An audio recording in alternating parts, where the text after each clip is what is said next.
Back in January, I briefly mentioned visiting Fountain Pen Hospital in downtown Manhattan. A few months later, a postcard arrived at my house.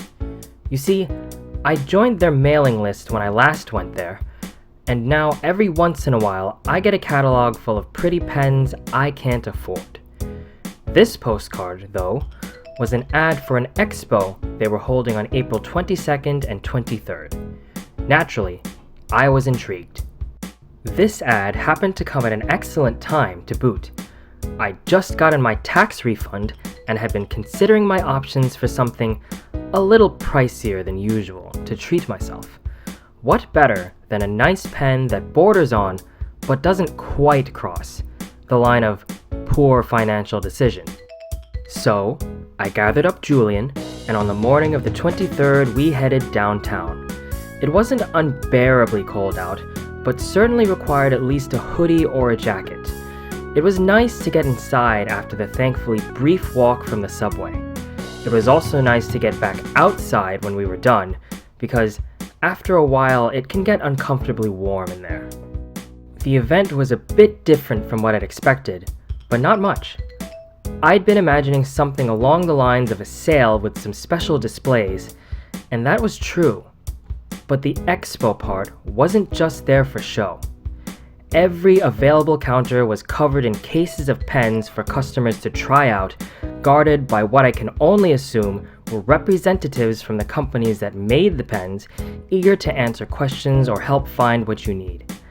I didn't do much more than ogle at the displays and pick up a couple of pens for closer looks, though I did briefly try out a Sailor brand pen with a zoom nib, a style I'd only heard about on review sites before.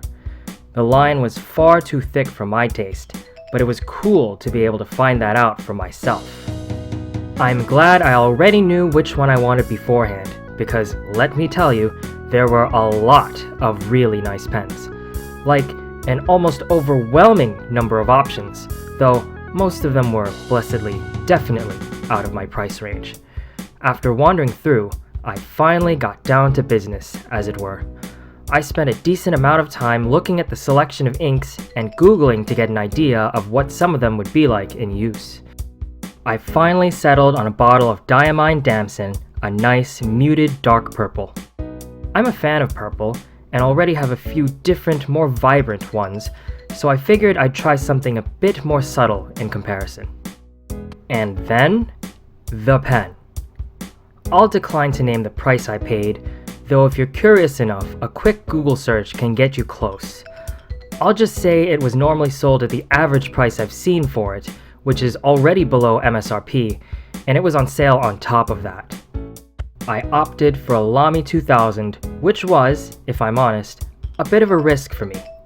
Lamy as a company has an excellent reputation.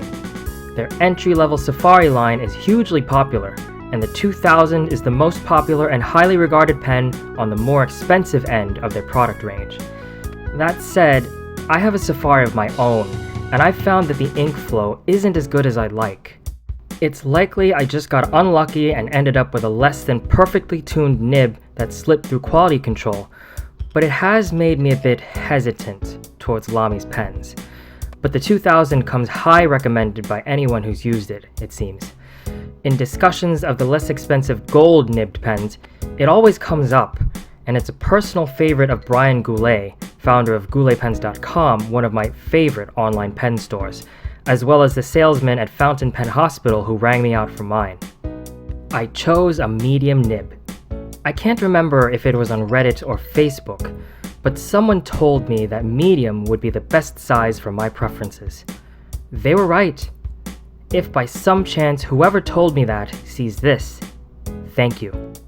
Having spent maybe more than most people would think sane, I was content to head out and continue our day, as well as eager to get home and fill up my new pen. Now, this isn't a pen review site, but let me tell you, the Lamy 2000 writes like a damn dream, and immediately cemented itself in my top 3, right alongside my Pilot Vanishing Point and Parker 51. I'm so happy that I gave Lamy another shot and took a chance on the 2000, and I'm glad Fountain Pen Hospital is here to make dreams like that one become reality.